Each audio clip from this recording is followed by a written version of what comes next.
Hello everyone, welcome to new video Sarkar Sonu state. আমি সোনু, তো তোমাদের সাথে সুন্দরবন ব্লগ নিয়ে চলে এসেছি। তো এখানে আমি কি বক করছিলাম বুঝতে পারছি না। তো আগের ব্লগে তোমরা দেখেছো যে আমার একটু শরীরটা খারাপ হয়ে গেছিলো, যাই হোক রেডি হয়ে নিয়েছি, জলদি এবার ঘুরতে যেতে হবে। ভিডিওটা ভালো লাগলে লাইক করো আর সবাই পাশে থেকো।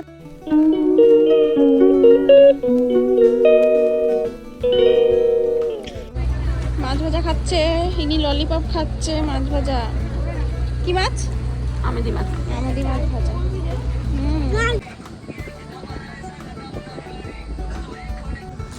এটা হচ্ছে আমাদের এখানে লাস্ট দিন। আমরা রেডি হয়ে গেছি। এখন মা একটু এক্সপ্লোর করছে মার্কেটগুলো। ওইখানে আমাদের লঞ্চটা দাঁড়িয়ে আছে। আমি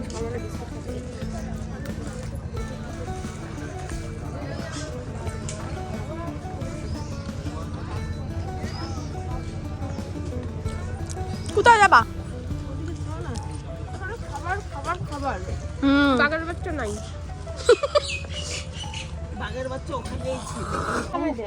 এখন তারা খাবে সকালবেলায় ডাব। ডাব খাবো, ডাবের পানি।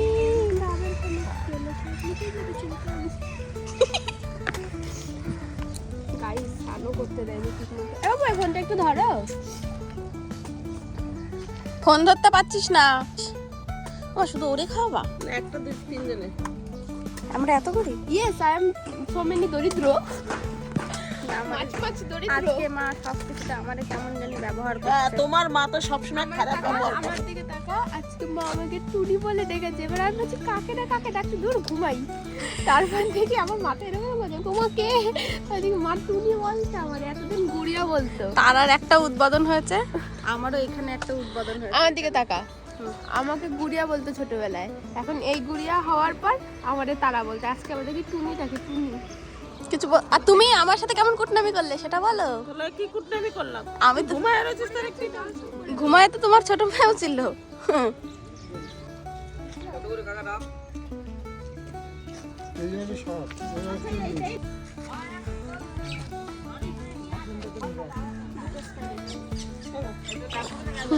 সঙ্গী না হলে যেটা হয়। চলো ওদিকে, চলো দেখি।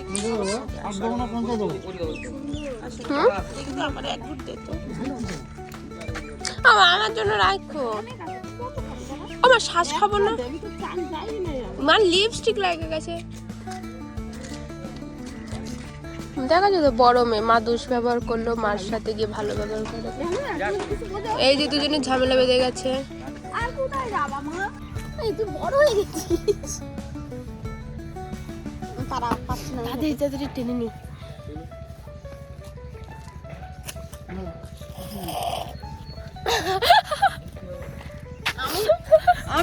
গাইছে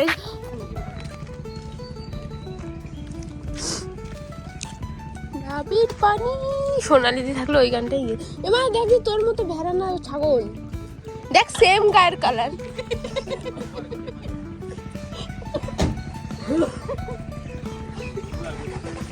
দেখ তুইও সেম, ওরাও সেম। তুই যেমন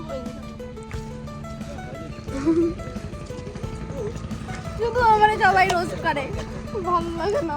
কিউট হওয়ার নাটক করবি না তুই, মোটেও কিউট না। এক সাইডটা ছোট করতে, এক সাইডটা বড় করতে। ওটা আমি নিতাম, ছোটটাই নিতাম। ছোটটা কুটনি হয়। এই আমার মাঠে রেখে তুলে নিয়ে নেওয়া যায় রে।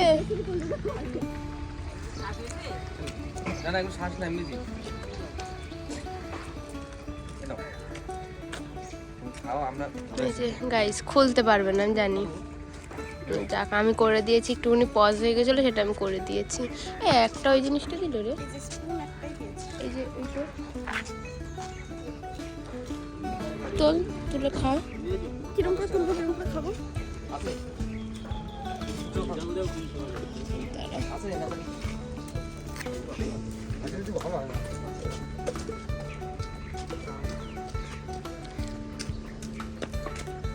গুড়িয়ার একটু দিস, একটুখানি দে না, ওরম করিস কেন? ও লজেন্স ওর মুখে।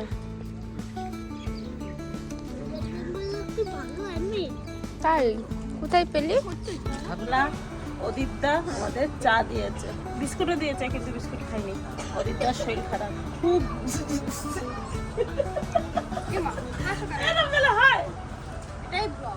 অদিতদার শরীর খারাপ, খুব জ্বর হয়েছে। আমাদের যে নিয়ে এসছে তার জ্বর।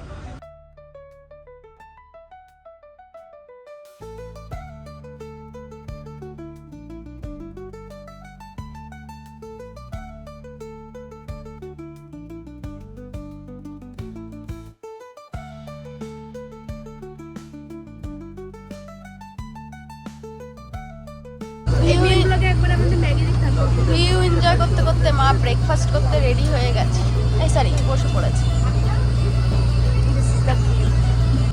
ম্যাগি ভাগ করে দিচ্ছে আমাদের।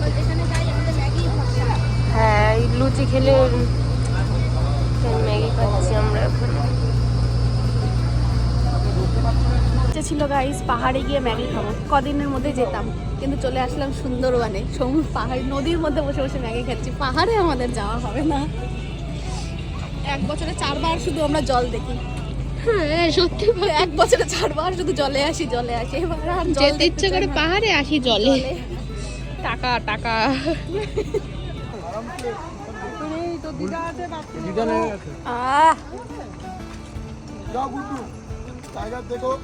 এই যে বাবু আমি এইখানে।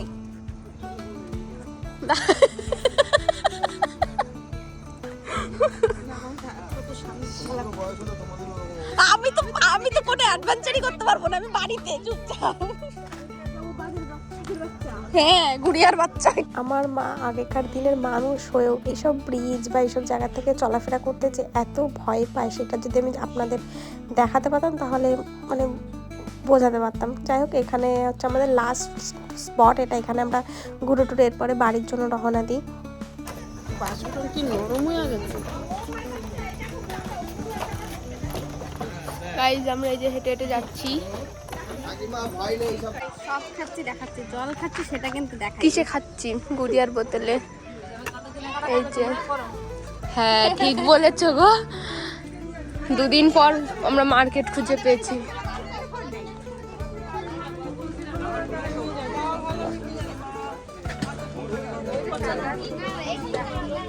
আগের ভিডিওতে তো আমি বলেইছিলাম যে পাখিরালয় গিয়ে মা কিছু কিনবে বলছিল, মানে টুকিটাকি সবার জন্য, বাচ্চাদের জন্য। তো সেখান থেকে আমি কিনতে দিইনি। তো মা যেই জায়গাগুলো ঘুরেছিল সেখানে কোথাও কোনো একটা দোকানই ছিল না। সেই কারণে মা আমার উপর রেগে গেছিলো। তারপরে এই মার্কেটটা পেয়েছিলাম, এখানেও বেশি একটা কিছু ছিল না, যাই হোক 2-4টে দোকান ছিল, সেখান থেকেই মা টুকিটাকি কেনাকাটা করে নিচ্ছিল নাতি নাতনিদের জন্য। সেটাই মানে এই মার্কেটটা যদি মা না আসতো বা আমরা বলতাম যে এখান থেকেও কিনতে হবে না, তাহলে হয়তো বাড়ি এসে আমাদের খবরে যেত, এখন আর ভিডিও এডিট করতে হতো না, হাসপাতালে থাকতাম, মা এত পিটাতো। যাই হোক, সবার জন্যই কেনাকাটা শুরু হয়ে গেছে। এখানে আমি যেহেতু আমার মেজো বোন যায়নি, তা মা ভাবছিল ওর জন্য একটা সানগ্লাস নিয়ে নেবে। ওখানে সেরকম কিছুই পাওয়া যায় না, মানে কি কিনবো বুঝতে না পেরে মা বলছিল যে ওর জন্য একটা সানগ্লাস নিয়ে যায়। তাই ওর আর আমার ফেসটা যেহেতু সিমিলার, তা আমি পরে ট্রাই করছিলাম যে আমার মুখে যেটা ভালো লাগবে হয়তো সেটা ওর মুখে ভালো লাগবে।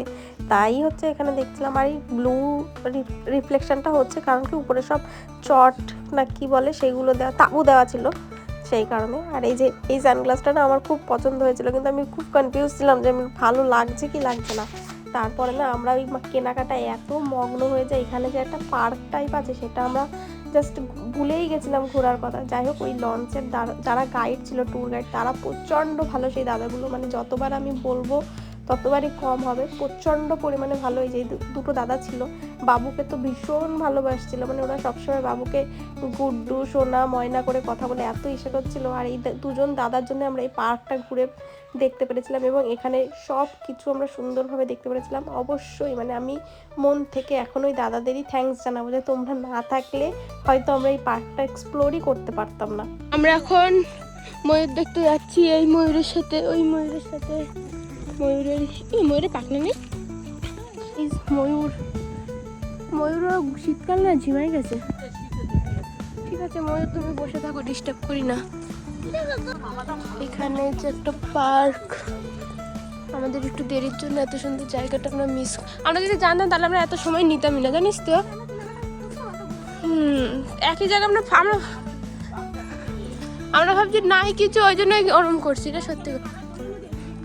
আমি কি জানি কও, কাউরে দেখিও নি। এই যে বাঘের মেয়ে আর ওই যে বাঘ, আমাদের আসল বাঘ নিউজিল্যান্ডে।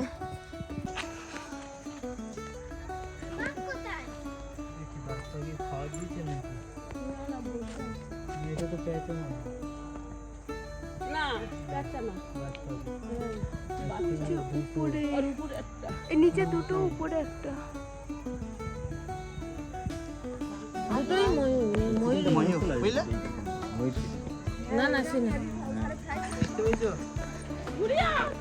গাইস ওই যে বাঘ, ওই যে দেখতে পাচ্ছ?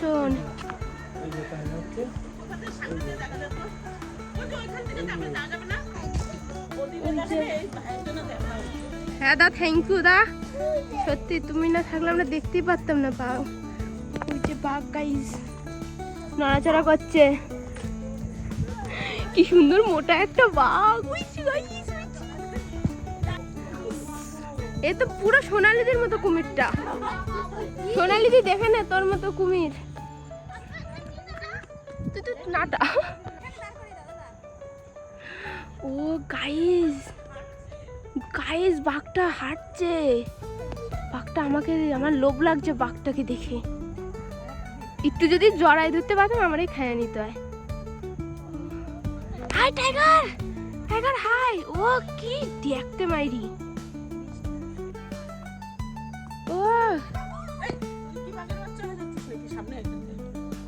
ও মাই গড,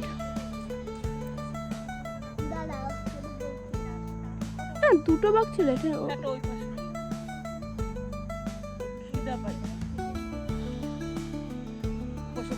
চলো তুমিও দেখ তো, শ্বাস নেয়।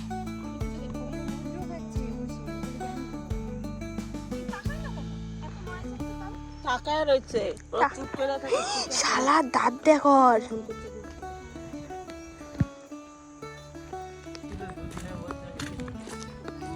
কে মেরে ফেলেছে? ওয়েস্ট বেঙ্গলের তো আমাদের বাংলা শুধু খুশি।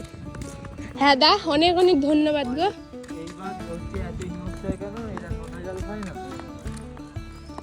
ও নোনা জল কারণ এরা তো খাওয়ার সময় জল পায় না, নোনা জলটা খেতে হয়েছে।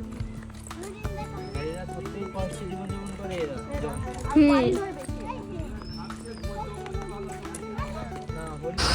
এখন আমাদের প্যাকিং হচ্ছে, ইঞ্জিনের আওয়াজে কিচ্ছু শোনা যাচ্ছে না, জানি না শুনতে পাবে কিনা। আজকে আমাদের সুন্দরবনের লাস্ট ডে, তো আমরা আজকে বেরিয়ে যাচ্ছি। ওখানে আমাদের পকোড়া দিয়ে দিয়েছে। ঘোরাফেরা তো ভালোই কমপ্লিট হয়েছে। তো এখানে আমরা লাঞ্চ করার জন্য চলে আসি। লাঞ্চে আমাদের জন্য ছিল সিম্পল ডাল, ফুলকপি আলু তরকারি আর আলু ভাজা।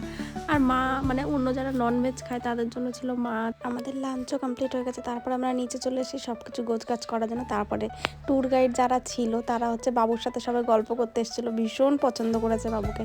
চলো আমরা বেরিয়েও পড়েছি। ওখান থেকে বেরিয়ে আমরা আবার ফেরার যেমন এসেছিলাম সেরকম অটো ধরে স্টেশনের দিকে যাচ্ছিলাম। আর এসছিলাম তো সকাল থেকে দুপুর হয়ে গেছিলো, আর বেরোনোর সময় সন্ধে বিকেল হচ্ছিল। কিন্তু সানসেটটা দেখতে এত যে ভালো লাগছিল, মানে মিস করছিলাম যে ঘোরা এত তাড়াতাড়ি শেষ হয়ে গেলো। আসার সময় তো প্রচণ্ড কষ্ট হয়েছিল ট্রেনে করে আসতে, কিন্তু যেই ভিউটা দেখেছি, যেভাবে এক্সপ্লোর করেছি, সত্যি ভীষণ ভীষণ ভালো লেগেছে। আর এতটা ভালো হয়েছে শুধুমাত্র যে কাকুর সাথে আমরা গিয়েছিলাম সে কাকুর জন্য। কারণ কি উনি খুব যত্ন সহকারে কে কী খাবে, কত টাকার কমফর্ট দরকার সব ব্যবস্থা করে দিয়ে, যেহেতু আমরা দুজন মেয়ে গিয়েছিলাম, আমাদের দুজনের ভালো সুন্দরবন এসে যত্ন করে খাইয়ে, যেহেতু আমরা ননভেজ খাই না তাও। তারপর আমরা অনেক দিন পর ভ্যানে করে উঠে হচ্ছে আসছিলাম স্টেশন থেকে। স্টেশনে অনেক যুদ্ধ করে শিয়ালদা থেকে বনগাঁ পৌঁছে গেছি। এই যে বনগাঁ পৌঁছে এখন নিজেদের ট্রেনে যেমন ফাঁকা ফাঁকা ট্রেন বসে আছি। ভিডিওটা এখানেই শেষ করছি। আর আমার সুন্দরবন ঘোরা কমপ্লিট হয়ে গেছে। মানে ভিডিওটা কতটা করতে পেরেছি জানি না, কিন্তু সুন্দর একটা মেমোরি মনের মধ্যে কালেক্ট করে নিয়ে